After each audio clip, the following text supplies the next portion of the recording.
It is the hottest part of the afternoon, and somewhere not far from you, a woman opens her refrigerator door and stands there a moment, the cool air spilling out around her feet.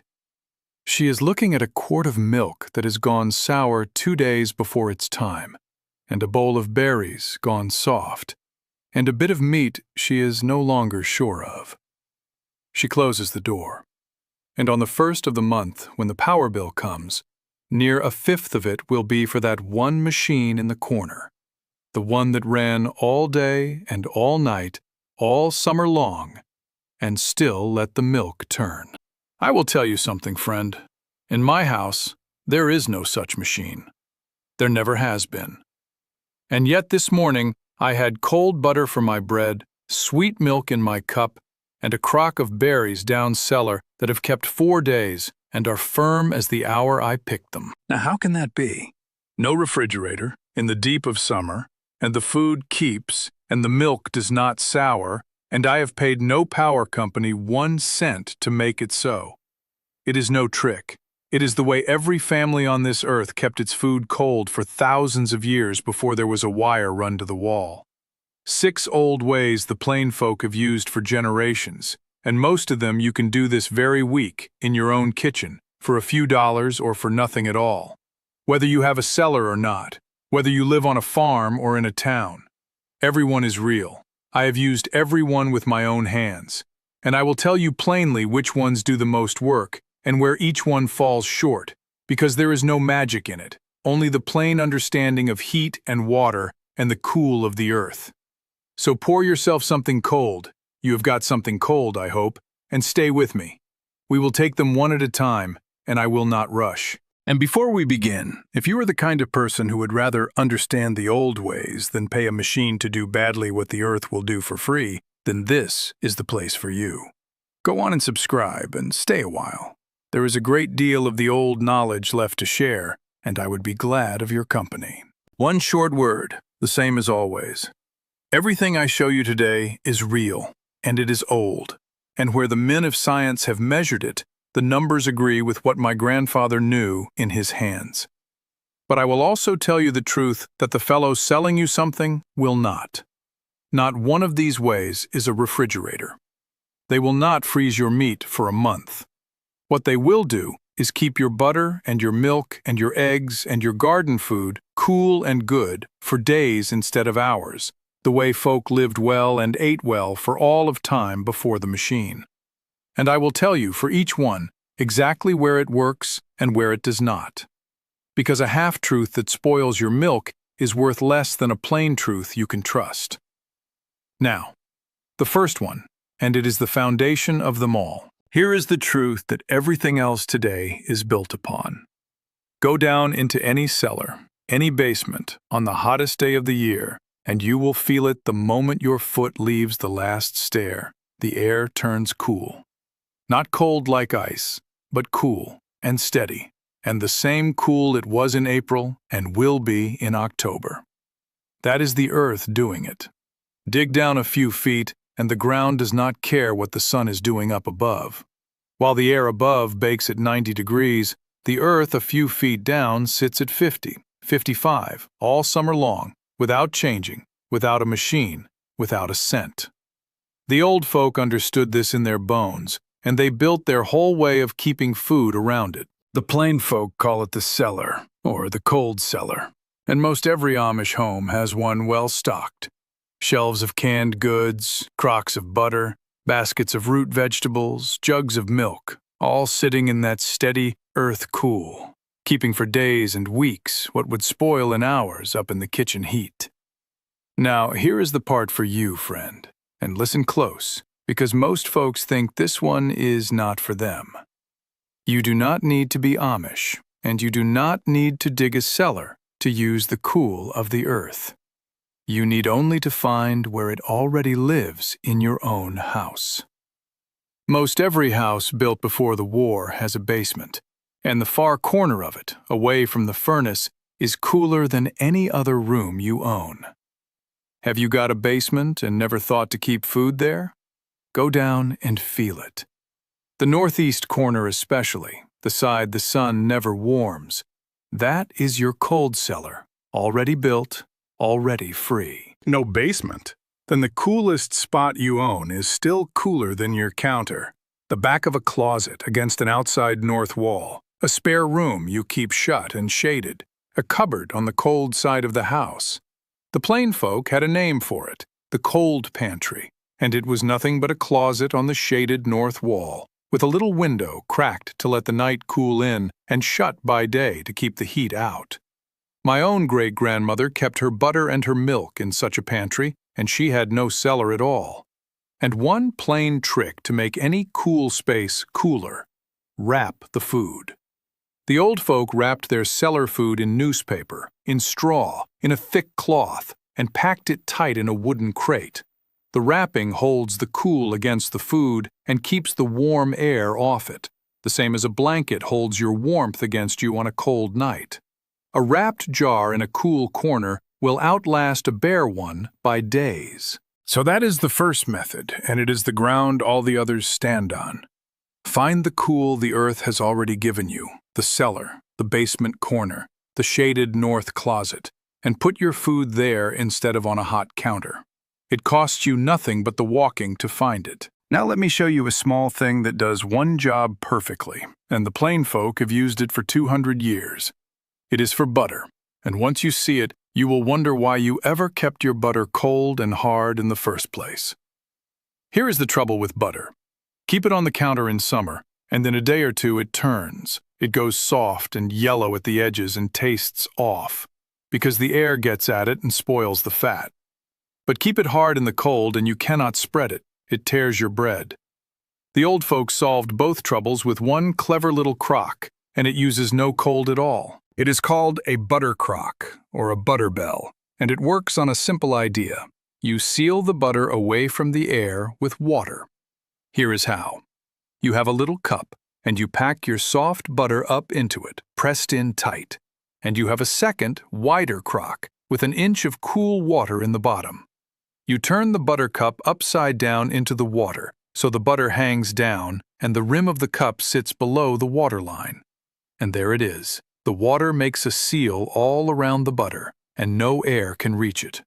Without air, the butter cannot spoil. The water seal keeps it sweet and fresh and soft enough to spread, sitting right there on your counter for a week, 2 weeks, longer. You change the water every few days to keep it sweet, and that is the whole of the work. I have seen butter kept this way through the heart of summer, soft and good, while the same butter in the dish beside it had long gone rancid. It is one of those old things so simple you cannot believe it works until you have done it once. Now, the honest word, because I always give it. There is one place this one fails, and you should know it. If the room gets too warm, up past 75 degrees or so, the butter softens so much it will pull loose from the cup and drop down into the water. So in the hottest part of summer, you keep the crock in the coolest spot you have got, which is the cool pantry or the cellar corner from the first method. You see how they work together. The crock keeps the air off, the cool spot keeps the heat off. The two of them, and your butter keeps a fortnight. A butter crock costs a few dollars, or you can make do with 2 cups that nest, and it is the kind of small old wisdom that makes a summer kitchen run the way it ought to. Now we are partway along, friend, and if this is the plain, honest kind of knowing you came for, do me the small kindness of subscribing so the next one finds you. It costs you nothing, and it tells me to keep making them. Now, on to the next. And it is the cleverest of all. This next one is the cleverest thing in the whole video, and it is the oldest, older than the Amish, older than this country. Folk were using it 4,000 years ago in the hot lands, and it makes a cold box out of nothing but 2 clay pots and a little water and sand. No ice, no cellar, no machine. And it will keep your vegetables crisp and your butter firm in the heat of the day. It is called a pot in pot, and here is how you make one. You take 2 clay flower pots, the plain, unglazed kind, the rough orange clay that has not been painted or sealed. One bigger, one smaller, so the small one sits inside the big one with a gap all around. You plug the hole in the bottom, and you fill that gap between them with sand. Then you wet the sand through with water, soak it good. You put your food in the inner pot, lay a wet cloth over the top, and set the whole thing in a shady, airy spot. And here is the wonder of it. The inside of that pot will drop 10, even 15 degrees below the air around it. Cool enough to keep vegetables crisp for days that would have wilted by supper time on the counter. Now let me tell you why it works. Because the why is real. And it is the very same science I showed you with the wet sheet in the window, back when we talked of cooling the house.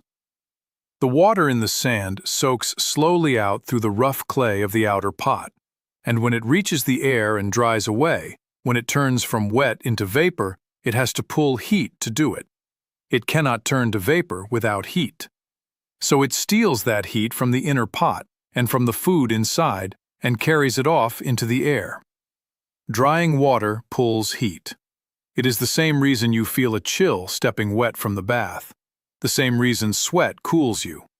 The plain, unchanging chemistry of drying water, put to work with 2 clay pots. Now the honest word, and it is the same caution as the wet sheet, so some of you will know it already.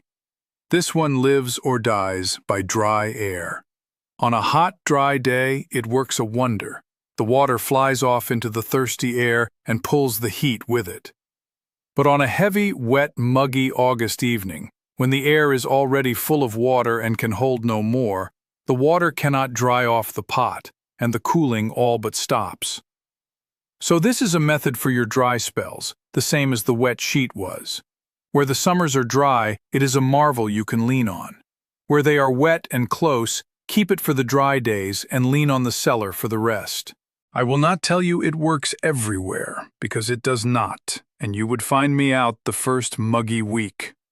2 clay pots, some sand, and water from the tap. That is a cold box the pharaohs would have known, and it costs you next to nothing.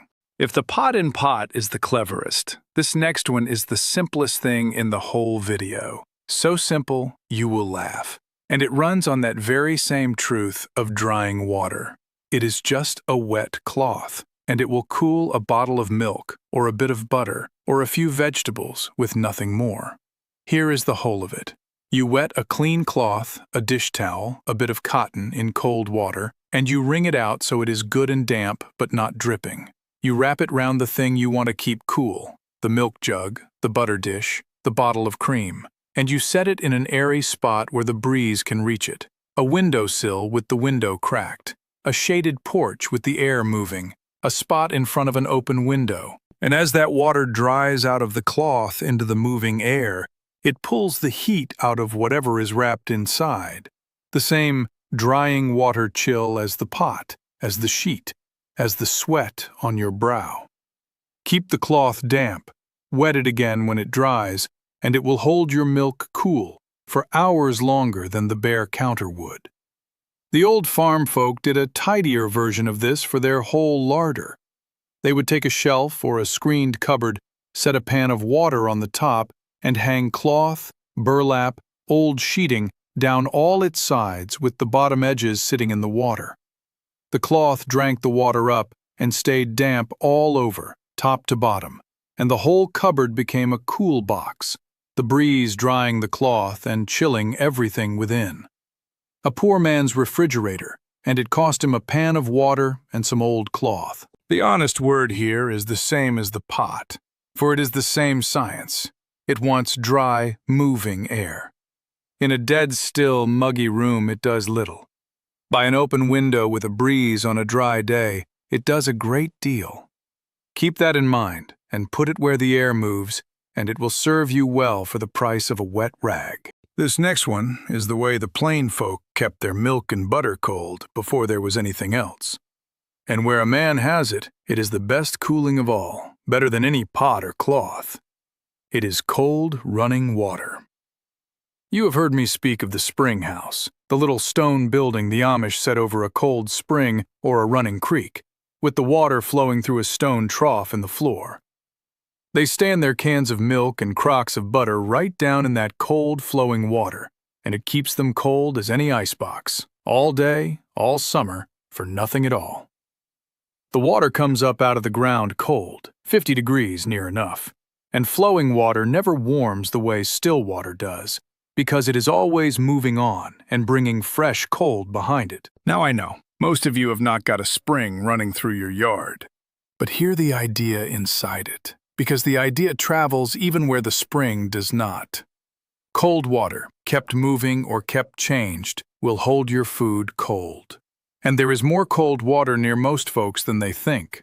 The plain folk who had no spring would sink a crock right down into a cold creek, weighted so it would not float, the lid tight against the water, milk and butter inside, the creek's cold all around it. Some would bury a crock in the cool, damp earth by the well, where the ground stays wet and cold, and keep their milk down in it. And a man with nothing but a bucket would draw the coldest water from the bottom of his well of a morning, stand his milk jug down in it in the coolest corner, and change it for fresh, cold water through the day, and so keep his milk 3-4 days, where the open air would have soured it in one. The honest word on this one is plain. It is only as cold as your water. A cold, deep well, a cold spring, a cold mountain creek, that is true cooling you can trust. But a warm, shallow pond in August will do you little good. It is no colder than the air. So this one is a gift to those who have cold water near, and for the rest, the pot and the cloth and the cellar will serve you better. Know what cold water you have got before you lean on it. The last method has 2 halves, and the second half is the one that will save you the most, so stay with me to the end of it. The first half is the old ice box, and it is worth knowing. Long before the electric machine, folk kept a block of ice in an insulated wooden box and stood their food around it, and that ice would cool the box for days. Now here is the old trick the plain folk knew. Salt. Pack salt in around your ice, and the ice melts slower and colder both. The salt makes the melting water colder than plain ice alone, cold enough near to freeze. It is why the old hand-crank ice cream freezer was packed with ice and salt. So if you have ice, bought, or a frozen jug of water from a neighbor's freezer, pack it with salt in an insulated box, wrap your food in newspaper around it, and you have cold storage for days, not hours. The newspaper matters. It holds the cold in, the same as the wrapping in the cellar. But here is the second half, friend, and it is the most useful thing I will say to you today, and it costs you nothing at all. Half of what you keep cold does not need to be kept cold at all. You do it from habit, not from need. Think on it. Your eggs. A hen keeps her eggs warm under her for 21 days, and they do not spoil. A fresh egg keeps a week and more on the counter. Your butter. We have seen it keeps a fortnight in a crock with no cold. Your bread goes stale faster in the cold, not slower. Your onions, your potatoes, your garlic, your hard squash, your tomatoes. Every one of them keeps better in a cool, dry, dark spot than in the damp cold. And the tomato loses its taste entirely once it has been chilled. Your jams and your pickles and your honey were made to sit on a shelf. That was the whole point of making them. Your apples, your oranges, a great deal of your fruit, a cool counter does them fine for a week. Open your icebox and look in it with new eyes, and you will find half of what sits there shivering has no need to be there. The old folk kept cold only what truly wanted cold. The milk, the cream, the fresh meat, the cut food. Everything else lived on a shelf or in a cool pantry, and lived well. Take the things that needn't be cold out of the cold, and of a sudden you have far less to keep cold at all, and every method I have shown you today has half the work to do. That is the deepest old wisdom of the whole video. They did not cool everything. They cooled only what needed it and let the rest be. Now let me draw it together because here is where it comes clear. These 6 are not 6 separate tricks. They are one old way of living with heat instead of fighting it with a machine. Start with the last and work back. First, you take out of the cold everything that never needed cold, and now you have little left to cool. What remains, the milk, the butter, the fresh food, you put where the earth is already cool, the cellar or the shaded north pantry. The butter you seal in its water crock. The day's vegetables you keep crisp in the pot or wrapped in a wet cloth by the open window on the dry days. And the milk, if you have cold water near, you stand down in it and let the cold of the earth's water hold it. Layer on layer, each one cheap, each one plain. Not one of them needing a wire or a motor or $1 to the power company. Put them together and you have what every family had before the machine. Food kept cool and good through the heat of summer, by nothing but the understanding of where the cool already lives and how to keep it close. So here is what I would have you do, and I will make it small because a thing too big never gets started. This week, before you do anything else, open your refrigerator and take out the 3 things that do not need to be in it. The onions, the tomatoes losing their taste in the cold, the bread going stale. Put them in a bowl on the counter where they belong. That one small thing will teach you, better than any words of mine, how much we chill from habit and not from need. And then, if you like, go find the cool the earth has already given you. Walk down to that basement corner or open that shaded north closet and move your butter there in a little crock of water. Small things, cheap things, the beginning of an old way of keeping. Now I have a question for you, friend. For the truth is, you teach me as much as I teach you. Tell me down in the comments, before you had a refrigerator, or before your mother did, what did your family use to keep the milk and butter cold in summer? Put it down below. I read every one. Slow. And some of you remember things worth more than gold. And if these old ways are the kind of thing you would rather keep alive than lose, then subscribe and stay with me. There is a great deal of the old knowledge left, and I am glad of the company in the sharing of it. Until then, keep what needs cold in the cool of the earth. Keep the air off your butter. And remember that half of what we chill never needed chilling at all. The summers have always been hot. The plain wisdom that keeps food through them has not changed in 1,000 years. God keep you, friend. We will talk again.